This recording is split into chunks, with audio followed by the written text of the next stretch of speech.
Здравейте на всички, аз съм Белиар 2002 и днес реших малко да поиграя Майнкрафт. Ще ви покажа как да си построите къща набързо и да си направите основните неща, които ви трябват. Така, логвам се. Ще започнем без никакви материали, само с диамантна броня. И започваме. Когато тичате на спринт, когато или натиснете два пъти напред и го задържите, или задържите контрол и напред. Когато подскачате, сте по-бързи. Така, да видим тук дали има рез. И тук няма рез, вече можем да започнем да оцеляваме. Първото най-важно нещо, когато започнете да играете Майнкрафт, е да съберете малко дърво. Например, 3 купчета. Или 2 става.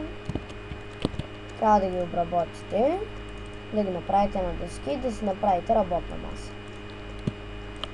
Така, но къщата ви не трябва да е близо до спауна, защото ще я разрушат.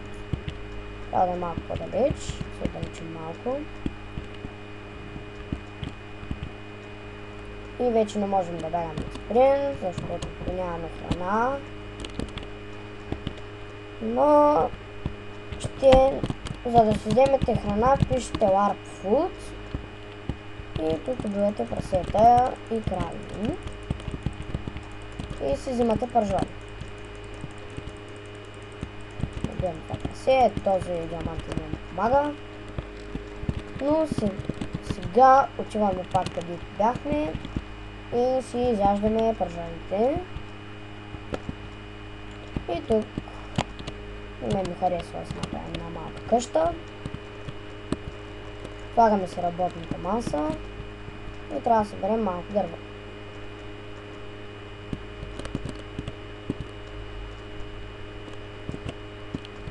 Така, сега дървото ще го обработим.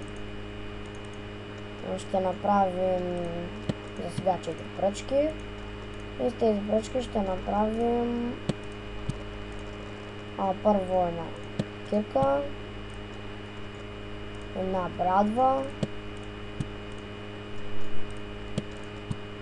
и после ще направим един меч.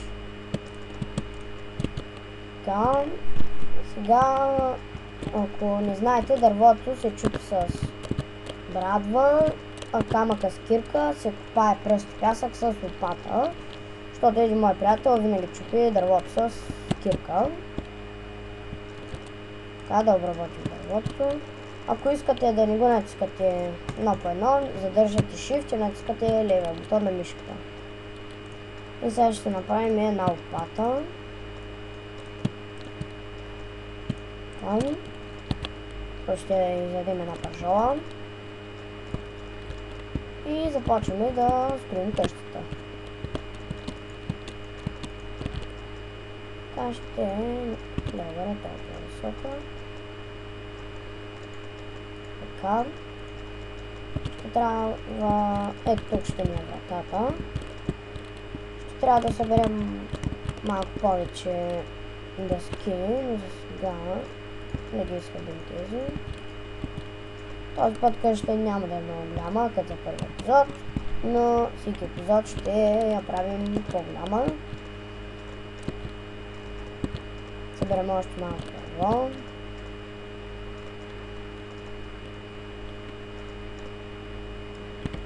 Така, когато го съберем, пак отиваме на работната маса, обработваме го и продължаваме с къщата ни ще е тук. И вече стана ден. В следващите епизоди ще ви показвам как се прави рез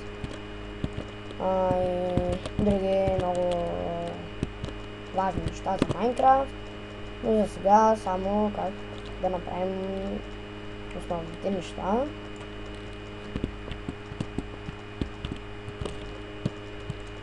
Сега наполовина къщата ми е готова. Тук тази пръст ще изчупим, да сложим дъски.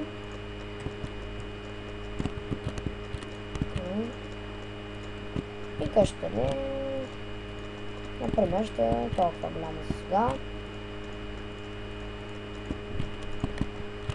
Влизам вътре. Но, дами и господа, една дъска не стига. Събираме наново.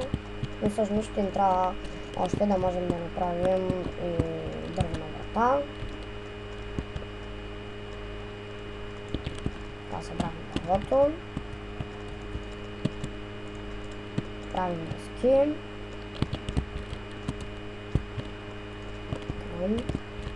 И сега ще направим вратата. Така се прави врата. И я слагаме. Но мисля да на къщата ми малко да я направим по-висока, да можем да направим и етаж. Това ще го махнем, да ни прилича за покрива.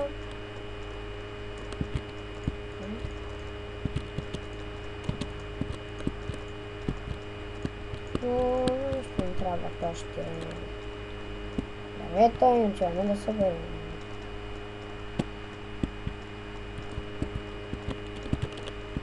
Около 5 стъпчета ще ни трябват. Това събрахме ги. Хайде 6. Чиваме. Отваряме вратата. Работваме ги. Качваме се. И това чупим, защото повече няма да ни трябва. И довършваме тавана.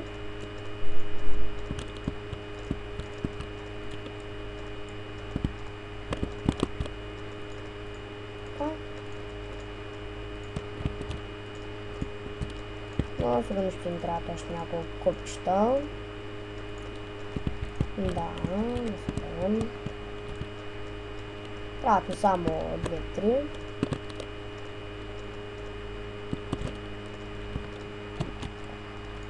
Тяме в къщата. Отвърваме ги. И довършваме тавана. И таван ни е готов, вратата ни е затворена. Сега ще ви покажа как да направим един съндък и пещ. Но за това ще ни трябва малко повече дърва и повече камъни. Ако искате да съберете камъни или търсите някоя пещера или скала, или копаете малко под земята, но чакайте първо да се сетнем холма. След холм означава, когато напишете това в чата, наклонна черта след холм, където и да сте, когато напишете холм, вие отивате в къщата си, която сте построили. Ако искате втория начин да съберете камък е да копаете малко под земята и така лесно се набира камък.